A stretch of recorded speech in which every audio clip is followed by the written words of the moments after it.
काबुल पर कब्जे के बाद अब तालिबान की बुरी निगाह पंजशीर पर है।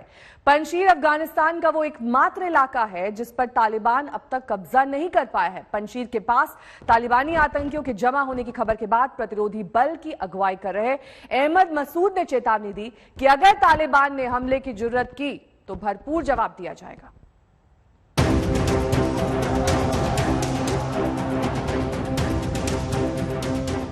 अफगानिस्तान का पंजशीर इलाका। अफगानिस्तान में तालिबान के खिलाफ प्रतिरोध की एकमात्र दीवार, जिसे दुनिया की कोई ताकत कभी नहीं जीत पाई। उस इलाके पर अब तालिबानी आतंकियों की बुरी नजर। पंजशीर के लोगों की बहादुरी अब तालिबान को चुभने लगी है। काबुल पर कब्जे के हफ्ते भर चुप्पी साधने के बाद अब खबर है कि तालिबानी आतंकी पंजशीर घाटी के पास जुटने लगे हैं। तालिबान चाहता है कि जिस तरह अफगानिस्तान के 34 राज्यों में 33 ने उसके खौफ के आगे सरेंडर कर दिया, वैसे ही पंजशीर भी सरेंडर कर दे। इस तस्वीर में देखिए, पंजशीर घाटी के बाहर तालिबानी आतंकियों का जमावड़ा। तालिबान ने धमकी भरे अंदाज में कहा है कि अगर पंजशीर में बगावत की अगुवाई कर रहे अहमद मसूद ने शांतिपूर्ण तरीके से सरेंडर नहीं किया तो हमला तय है। तालिबानी आतंकियों के पंजशीर के बाहर जमा होने की पुष्टि खुद अफगानिस्तान के राष्ट्रपति घोषित करने वाले अमरुल्लाह सालेह ने भी की है। पंजशीर में सालेह ने ट्वीट किया, पड़ोसी अंदराब घाटी में घिरने और बुरी तरह जख्मी होने के बाद तालिबान ने पंजशीर के प्रवेश द्वार के पास आतंकियों को इकट्ठा कर लिया है।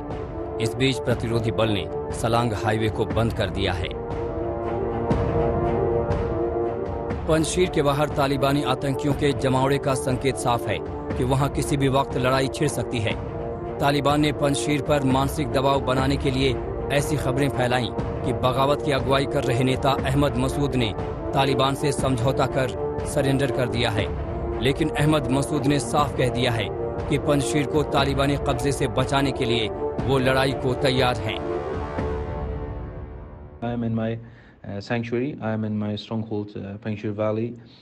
The people of Panjshir Valley are very much united, and they want to defend, and they want to fight, and they want to resist against any totalitarian regime, against any belief that wants to enforce their own belief and ideology upon the people. The people in here are just a small portion of the people of Afghanistan. In the geography of Panjshir is the smallest province in the whole Afghanistan. But what we are standing for right now, it's for the whole country. It's for sovereignty. It's for peace. It's for people. It's for inclusivity and tolerance and acceptance and moderation. Taliban Panjshir पर कब्जा चाहता है तो वहीं अहमद मसूद 5 शेरों की घाटी को बचाने के लिए प्रतिबद्ध है, यानी टकराव तय है। हालांकि मसूद ने संकेत दिया है कि खून खराबा टालने के लिए बातचीत का रास्ता अपनाया जा सकता है। And we are not fighting a geography. We are not fighting one province. We are defending the whole country in one province. That's what's happening. And we want to make Taliban realize that the only way forward is through negotiation and talk. And we are talking to them, and we do not want war to break out and to happen. And we want the Taliban to realize that these values that I just mentioned, it's more important than anything else, than any sort of military victory. 5 शेरों की घाटी कहा जाने वाला पंजशीर अफगानिस्तान का वो इलाका है जिस पर कभी कोई बाहरी ताकत कब्जा नहीं कर पाई।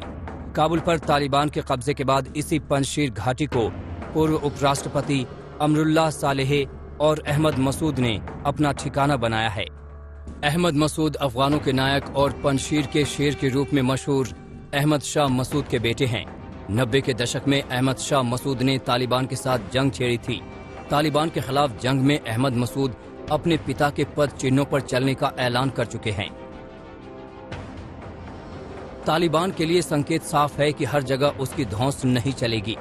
बगलान प्रांत के 3 जिलों में जिस तरह स्थानीय लड़ाकों ने तालिबान को खदेड़ा, वो सबके सामने है। खबरों के मुताबिक बगदान के अंदराब में कम से कम तालिबान के 300 आतंकी मारे गए। तालिबान के खिलाफ यहां लड़ाई की अगुवाई अहमद मसूद और अमरुल्लाह सालेह ने की थी। अगर तालिबान ने पंजशीर पर हमला बोला तो मसूद और सालेह की सेना के आगे उसका वही अंजाम तय है और तालिबान को पता है कि अगर पंजशीर में मात हो गई तो फिर पूरे अफगान में बगावत का बिगुल बच सकता है। आज तक ब्यूरो।